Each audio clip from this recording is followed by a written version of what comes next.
Welcome to the deep dive. Today we're cutting through the complexity, really getting into the fascinating world of Corian acrylic solid surfaces. Our mission for you today is to unpack what's truly fueling its growth, look at the hurdles it faces, and explore the innovative trends shaping its future. Absolutely. And you might just think of a surface as, well, just a surface, right? Hmm. But this material, Corian, Yeah. it's actually redefining not just modern interior design, but even the fundamental functionality of the spaces we use every single day.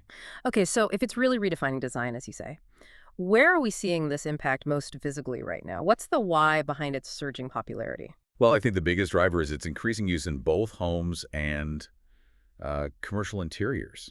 Hmm. Think elegant countertops, maybe sleek vanity tops in a nice hotel, or even that seamless wall cladding you see in clinics now. There's been a real boom in interior renovation lately, especially in sectors like hospitality, healthcare, and yeah, high-end residential too.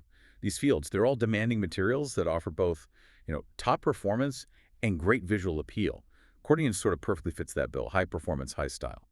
Yeah, I can definitely see that demand, especially in places where, looks meet heavy use. But for someone like me, maybe thinking about it for a busy kitchen, beyond just looking good, what are the practical benefits, the unsung heroes of Corian that make it a smart choice? Right, and that's really where the magic happens, I think. Corian surfaces are, they're known for being exceptionally durable and incredibly low maintenance. They really stand up well to stains, moisture impacts, which makes them ideal for demanding spots like kitchens and bathrooms.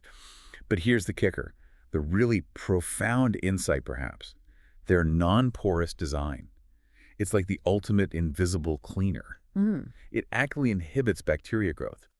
So it's not just about what you can't see. It fundamentally changes how we approach health and maintenance in design. Inhibits bacteria. Wow. Yeah, exactly. This could potentially cut down on harsh chemicals, intense cleaning, Hmm. especially crucial in places like hospitals, right? And that translates directly into, well, long-term cost savings and definitely enhanced safety for users. That's fascinating how a material can be so practical, so durable. But I'm also really curious about the creative side. I mean, you hear solid surfaces and maybe you picture something quite rigid. Does Corian challenge that perception in unexpected ways? Oh, absolutely. You're hitting on a key point there. The huge customization potential, the design versatility, that's what gives architects and designers so much creative freedom. These surfaces, they can be thermoformed, which means you can heat them, mold them into unique, often seamless shapes. Zoomless shapes, okay. Yeah, and integrate them with lighting, adapt them to really modern architectural visions. So whether a designer is dreaming of, say, flowing curved countertops or intricate textures, maybe even bold, unconventional colors, Corian lets them innovate without sacrificing that performance or durability. It unlocks a whole different dimension of design. Okay, that sounds impressive. But, no material is perfect. Every innovation has its considerations. So what are let's say, the rough edges, the limitations that Corian faces in the market? It can't all be seamless surfaces and perfect hygiene, can it? No, you're absolutely right. No material is without its drawbacks.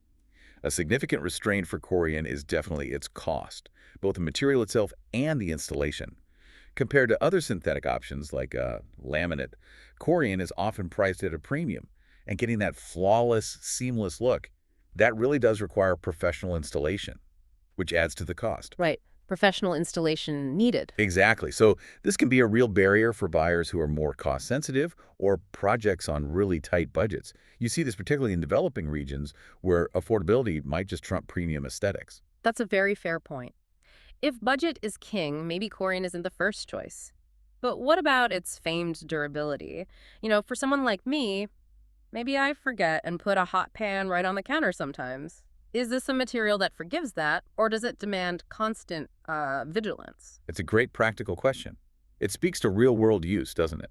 So while it is durable, Corian does have vulnerabilities, specifically to high heat and scratches. Okay. Heat and scratches. Yes, placing a hot pan directly on it without protection, or using sharp knives without a cutting board, that can definitely damage the surface.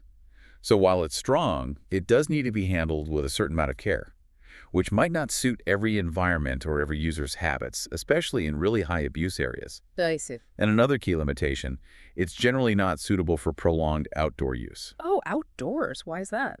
Well, exposure to UV rays, And extreme weather can lead to discoloration, maybe even deterioration over time. So that restricts its use for things like exterior cladding or those popular open-air kitchen designs or outdoor furniture. It limits market opportunities where outdoor architecture is a big deal. Gotcha. So challenges with cost, heat, scratches, and outdoor use. Despite those, our sources suggest the future still looks, well, remarkably promising. What exciting trends are shaping the Korean market right now? It sounds like manufacturers must be finding ways to innovate around some of these limits. They absolutely are, yes. One really exciting development is seeing how it's being integrated into modular and smart kitchen concepts. Corian's smooth, seamless surfaces are now being paired with things like, well, discrete wireless charging pads built right in. Wireless charging in the counter. Yeah, or built-in LED lighting that illuminates your workspace, integration with other smart appliances. It aligns perfectly with today's trend towards minimalistic, yet really tech-savvy kitchen designs. It transforms the surfaces themselves into active, intelligent parts of the home. That integration with smart tech sounds truly futuristic. Very cool. And speaking of forward thinking, how is a material like Corian, which is so rooted in physical spaces, grappling with the increasingly critical demands of sustainability? That often feels more intangible. That's a huge point now. Sustainability is rapidly taking center stage, and manufacturers are focusing on genuinely sustainable production methods. We're seeing increased use of recycled content in the material itself and real efforts to reduce emissions during manufacturing. Okay, recycled content, lower emissions. Exactly. And this isn't just about, you know, ticking boxes for eco-conscious consumers, though that's part of it. Corian's embrace of these practices is sort of quietly setting a new standard for how these invisible materials, the ones you often take for granted, can be part of a truly circular economy. It's pushing the industry beyond just being less bad towards being actively better in material sourcing. And this resonates really deeply with green building initiatives like LEED and BREEAM. That makes sense, tying it into those larger green building goals. Precisely. And finally, there's a trend that brings us right back to its inherent qualities: the accelerated adoption of Corian in healthcare and hospitality settings. Ah, yes. Back to hygiene. Exactly. It's hygienic, non-porous, and importantly, easy to repair. Nature makes it a top choice for hospitals, clinics, upscale hotels, places like that. You'll find it everywhere now, from patient rooms and nurse stations to public restrooms and lobby counters. It combines that high functionality with a really welcoming professional look. It's just ideal for those high-traffic, hygiene-sensitive environments where durability and cleanliness are absolutely paramount. What an insightful journey that was through the world of Corian acrylic solid surfaces. It really is fascinating to see how this one material is transforming kitchens, yes, but also elevating healthcare interiors and even enabling more sustainable architecture. Indeed. It really leaves us with a provocative thought, doesn't it? How might material science continue to blend functionality, aesthetics, and increasingly these ethical considerations to redefine the very spaces we inhabit? What surprising applications might emerge next as we keep pushing the boundaries of what a simple surface can actually be? That is a perfect question to ponder as we wrap up. Thank you so much for joining us on this deep dive into Korean acrylic solid surfaces. We hope you're leaving a little more informed and maybe a lot more curious. Welcome back to the deep dive. Today, we're digging into a sector that might fly under the radar a bit, but it's actually showing some really fascinating growth and regional dynamics. We're talking about the global Corian acrylic solid surface market. And our goal for you listening is simple: cut through the jargon, give you the core industry insights, the growth numbers, and spotlight some surprising performances around the world. Basically, a shortcut to understanding this interesting niche. We're working from a pretty detailed market analysis, looking at data from 2021 and projecting all the way out to 2033. So it gives us a good long view. It includes revenue figures and those compound annual growth rates, the CAGRs, which smooth out the year-to-year bumps and show the average annual growth. Really helpful for seeing trends. Okay, so let's unpack this, starting with the big picture, the global view. Back in 2021, this market was valued at just over $1.28 billion. But listen to this, the projections. They show it climbing to nearly $1.75 billion by 2025, and then really taking off to hit almost $3.27 billion by 2033. That works out to a pretty robust global CAGR of 8.1%. Yeah, and what's really driving that, it isn't just one thing. It's the sustained broad demand for these high-performance solid surfaces. We're seeing it across the board: commercial buildings, residential homes, even institutional settings like hospitals and schools. The material itself, Corian, it's valued because it's, well, durable. It's non-porous, which is great for hygiene. And designers love the flexibility, the seamless look you can get. So think countertops, wall cladding, specialized fixtures. That versatility is, I think, key to why it's growing so strongly worldwide. That makes a lot of sense. Versatility is huge. Yeah. Okay, so let's drill down a bit into the regions, starting with North America. It's been the leader, right? That's right, consistently holds the dominant share. So the region overall pulled in about $508 million, maybe a bit more, in 2021, and that's expected to more than double, reaching $1.22 billion by 2033. Okay, and the CAGR for North America? It's solid, around 7.6%, about 7.588% to be precise. Okay, and within North America, the U.S. is obviously the big player. Predictably, yes. The U.S. started at roughly $335 million in 2021, projected to grow to nearly $770 million by 2033. That's a GDR of about 7.1%, a little over 7.14%. Still strong. What about Canada? Canada's looking pretty promising, too. It was about $118 million in 21, and the forecast sees it hitting over $300 million by 2033. That's actually a slightly faster CAGR than the U.S., around 8.09%. Interesting. But you mentioned something about Mexico being particularly noteworthy. Yes, Okay. Mexico. This is where it gets really interesting within the North American context. It started smaller, naturally, around $55 million in 2021, but it's projected to almost triple, hitting over $153 million by 2033. Okay. And that growth is backed by the highest CGR in the region, almost 9%, 8.951% actually. So what does that usually signal, that kind of faster growth from a smaller base? Well, it often points to a couple of things. Maybe a rapidly expanding domestic construction sector, perhaps fueled by, investment, or maybe a growing middle class upgrading homes with more modern finishes. It's definitely a sign of strong economic activity there. All right, a key indicator. Okay, let's hop across the Atlantic. Europe, how's it looking there? Europe's showing very healthy growth as well. The region started at about $370 million in 2021, and it's set to grow quite substantially, projected to reach over $900 million by 2033. And the overall European CAGR? It's expanding at nearly 7.8%, 7.763% to be exact, quite strong. Okay, any standouts within Europe? What about the UK? The UK is definitely showing strong performance. It was around $68 million in 21, expected to climb to over $189 million by 2033. That's an impressive CGR, 8.84%, really robust. Germany, usually a big market. Germany's right up there, too. Started around $63 million, heading towards $165 million. Its CAGR is also strong, about 8.37%. Again, France. France, also solid. Roughly $44 million in 2021, growing to about $110 million by 2033. That's a CAGR of almost 8%, 7.986%. What about Italy? Sometimes a bit different. Italy shows more, let's say, modest growth compared to the others we just mentioned, but still positive. It's growing at about 6.6% CAGRs, from $26 million up to around $56 million. Okay, and there are other countries mentioned. Russia, Spain, Nordic countries. Yeah, the report notes steady growth across several others: Russia, Spain, Sweden, Denmark, Switzerland, Luxembourg. Their KGRs are generally in that sort of 6% to 8% range. Consistent demand. And the rest of Europe category. Sometimes that hides interesting trends. It does here, actually. That segment grows from $48 million to $124 million. Its CAGR is over 8%, 8.11%. So significant growth happening beyond those major named economies, too. It really seems like broad-based growth across Europe then. Steady demand. Yeah, it suggests a mature market, but one that's still expanding consistently. Probably a mix of new builds and, importantly, renovation projects. Okay. But if we're looking for the most dynamic growth, where do we find that? For that, we need to look at Asia Pacific. Mm-hmm. That region is, well, it's really the engine of growth in this market. Okay, lay out the numbers for us. So Asia Pacific starts at about $256 million in 2021, but it's projected to soar to over $751.39 million by 2033. Whoa. And the CAGR. Stellar, over 9.3%, 9.336%, the highest regional average. Right, and within APAC, China must be a huge factor. Absolutely. China is the powerhouse there.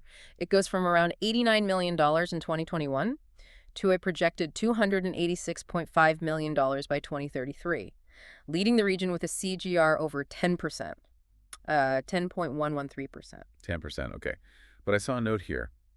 about India. Yes, India. This is maybe the most fascinating data point in the whole report. India is not just growing strongly, it actually posts the fastest CAGR globally. Unbelievable. Wow. What is it? An incredible 11.17%. 11%. Yeah, so it starts smaller, around $27 million in 2021, but it's projected to reach nearly $96.5 million by 2033. That kind of explosive growth is really something. What's typically behind that kind of surge in a market like India? It's often a combination of factors in rapidly developing economies. Think massive urbanization, a booming construction sector, both residential and commercial, and crucially, rising disposable incomes. More people can afford and desire higher quality, more modern interior finishes. It reflects a broader economic transformation. That makes total sense. Okay, so China and India are the big stories there, but what about other APAC countries? Japan, South Korea? Still very strong performers. Japan, South Korea, Australia, Singapore, they all show solid growth rates. Their CAGRs are generally in the range of 7.6% up to about 9.1%, so healthy, steady expansion in those developed APAC markets too. And there's the rest of APAC again. And again, it's a really dynamic segment. This includes many countries in Southeast Asia, Taiwan. This group is projected to grow at a staggering 11.5% CAGR. Wait, higher than India? Just slightly, yes, 11.501%. That is the absolute highest AGR figure in the entire data set we looked at. Incredible. So that suggests the growth is really broadening out across Asia. Exactly. It's not just the giants. It hints at significant development and modernization happening across a wider swath of the region, driven by similar trends, urbanization, infrastructure, rising standards. Okay, truly dynamic. Let's shift gears now. South America, what's the picture there? South America shows robust growth as well.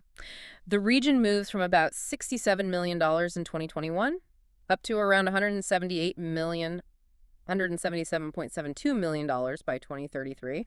And the CAGR for the region? It's a healthy 8.4%, roughly 8.427%. Okay. Brazil's usually the largest economy there. How does it fare? Brazil is the top performer in terms of market size, yes. Starting at nearly $31 million in 21 and projected to reach almost $80 million by 2033. That's with a CAGR of about 8.2%.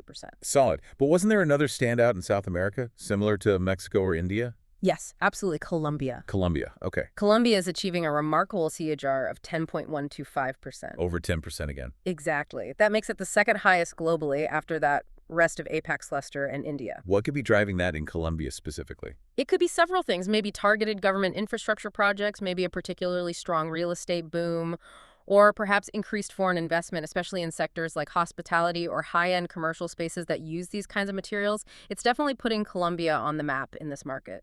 Definitely one to watch. Any others mentioned in South America? Yes, the report also highlights high growth, maybe not quite Colombia level, but strong growth in Argentina, Peru, and Chile as well. Good to know. Okay, last couple of regions. Yeah.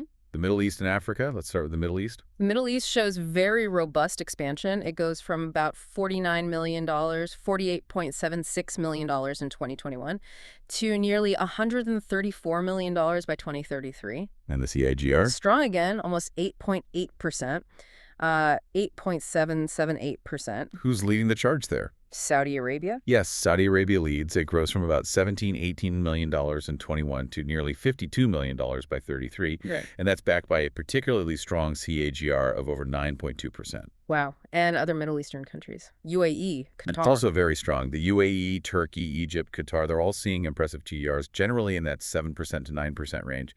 It really reflects the massive development projects, infrastructure spending, and the demand for premium materials and construction across that region, especially in, hospitality and large commercial builds. Yeah, you can definitely see the fit there. Okay, finally, Africa. Africa starts from a smaller base, naturally, about $32 million in 2021, and it's projected to grow to nearly $76 million, $75.79 million by 2033. And the key GR for Africa overall. It reflects a solid growth rate of just over 7%, 7.095%. How about key countries there? Nigeria? Right. South Africa? Nigeria maintains a steady pace, growing at about 6% CAGR, reaching close to $20 million by 2033. South Africa shows slightly faster growth, increasing from around $12 million to just over $30 million. That's a CAGR of about 7.4%. Okay, so growth across the board, but definitely varying speeds. Exactly. So if we try to pull all this together, What does it all mean? Well, the big picture is, I think, undeniable. This market, Corian acrylic solid surfaces, it's experiencing really transformative growth, and it's widespread, happening across basically all major economies. Right. And it's not just population growth driving it. It seems deeply connected to ongoing innovations in architecture, the trend towards modular or flexible interiors, and this global demand for materials that are both durable and aesthetically pleasing. The key trend, the main takeaway perhaps for you, our listener, is that contrast we saw. On one hand, you have this really aggressive, sometimes double-digit growth in emerging economies. Think India, think China, Colombia, parts of Southeast Asia. And on the other hand, you have very steady, significant, but maybe less explosive demand continuing in the more developed markets like the US, Germany, Japan. That's a great summary. And it really prompts you to think, doesn't it? How do these different regional speeds and dynamics reflect those broader patterns of economic development? What does it tell us about where global infrastructure investment is flowing? It's fascinating because it's about more than just countertops. It's like a window into these larger economic shifts. Absolutely. It really shows how looking closely at a seemingly niche market can give you some powerful insights into the bigger picture. Well, thank you for joining us on this deep dive into the global Corian acrylic solid surface market today. We hope it gave you a valuable perspective. And maybe one final thought to leave you with, building on what we've discussed. Given Corian's specific role in higher-end architecture and modern interior design, how might this really consistent, rapid global growth actually start to influence future design trends? Could it push for new innovations and sustainability for these kinds of materials, or even spark breakthroughs in material science for similar surfaces because the demand is just so strong? What might the next decade bring in terms of innovation spurred by this level of growth? That's a great question to ponder. Definitely something to think about. We encourage you to keep exploring based on what we've talked about today. Until next time, keep digging deeper.